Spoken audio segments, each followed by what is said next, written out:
words this morning. As surely as we belong to the universe, we belong together. We join here to transcend the isolated self, to reconnect, to know ourselves to be at home, here on earth, under the stars, linked with each other.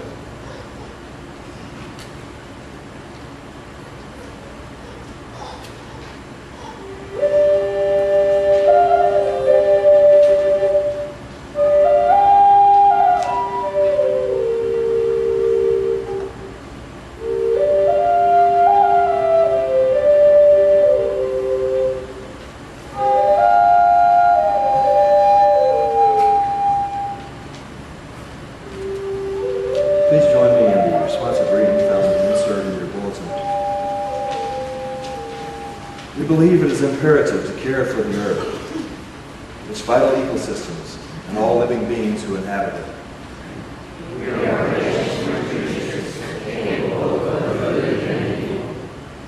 We have experienced enough brokenness within and beyond ourselves to seek the power of forgiveness and reconciliation. We are called to make choices that help to heal and transform ourselves in the world into a solidarity. Why? Because we believe it is our responsibility to be stewards of the earth. We believe in the beauty and renewing power of nature.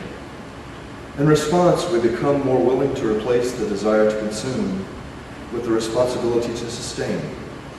In this way, we recognize the need for discipline as we build a world that justice and sustain.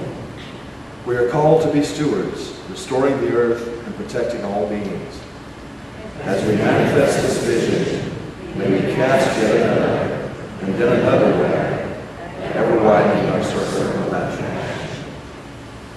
Join us now in the sacred silence as we meditate and pray to the God and the Goddess of understanding.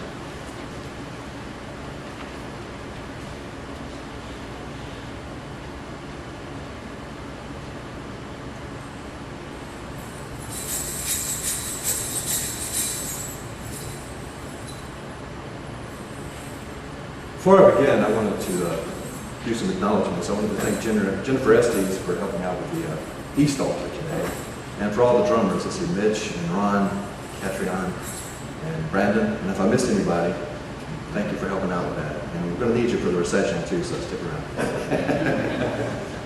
Just follow me. I'll show you what to do. Earlier this week, many people who practice an earth-centered spiritual path celebrated summer solstice. This is the longest day of the year. Celtic Druidic tradition calls this Alban Erwan, the light of the shore. Many pagan traditions refer to this time as Litha. It's a time of gratitude for our earth families, both human and animal. It's a time of honoring strength, health, and vitality. The solstice marks the boundary between the light and the dark times of the year. After the summer solstice, the sun begins to move to the darkness of the year, as the days grow shorter again. The longest day of the year represents the point in which our dreams are manifest, and your inner self is balanced with your outer self. It's a great time to celebrate the flow of the God and Goddess in your life, in whatever capacity you see them. It's your time to acknowledge all of your blessings and to cultivate a spirit of gratitude and thankfulness. Summer solstice is the time to enjoy the fruits of the seeds you have planted as you manifest your dreams. The spirit of the season is one of playfulness, pleasure, and fun. Summer solstice is a season of light and fire.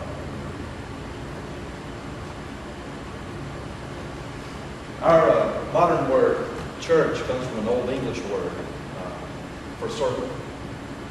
Most pagan traditions begin their worship services by casting a sacred circle. We're going to do that today. I've asked several members of the congregation to help me out with this, so wherever you are. First, everybody please stand and face the east.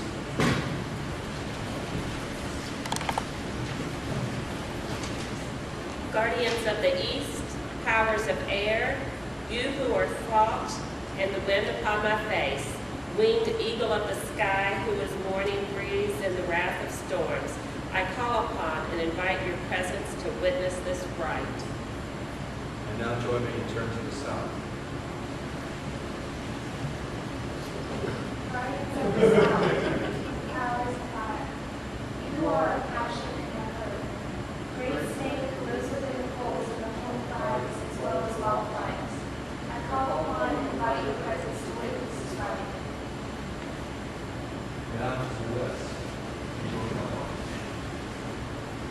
Guardians of the West, powers of water, you are our emotions and pure love, gentle dolphins and waves, who is the morning dew and torrential rains. I call upon and invite your presence to witness this life. Now to the north. Guardians of the North, powers of earth, you who are the stabilizer and nurturer, powerful buffalo who paws the ground and stands solid as a mountain, I call upon and invite your presence to witness this rite.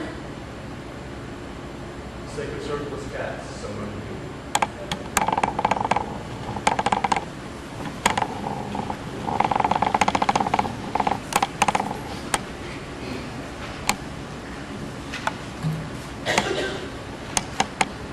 Just as the wheel of the earth, the wheel of the year is a circle, and as we gather in a circle to worship and learn together, so our sacred journey is a circle. The author and lecturer Joseph Campbell was a student of mythologies from around the world.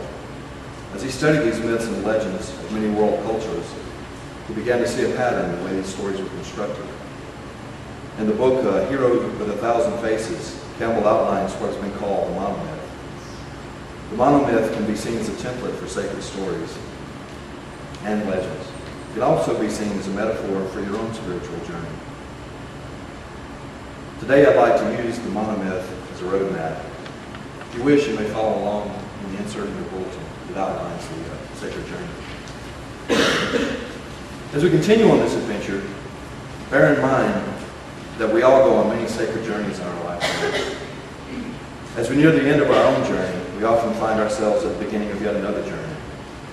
Our spiritual paths are circles within circles. Our lives are a series of sacred circles without end.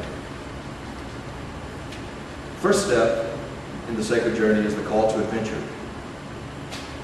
As the journey of 1,000 miles begins with a single step, no sacred journey can begin without a departure. If you're sitting in the congregation of a Unitarian Universalist church, the odds are pretty good you've already experienced a few departures of your own. The call to adventure means leaving this familiar behind. It means questioning what you've been told. It means learning to think and feel for yourself. I'd like to ask you to think about your own call to adventure for a moment. And hold that thought in mind as we honor the sacred silence.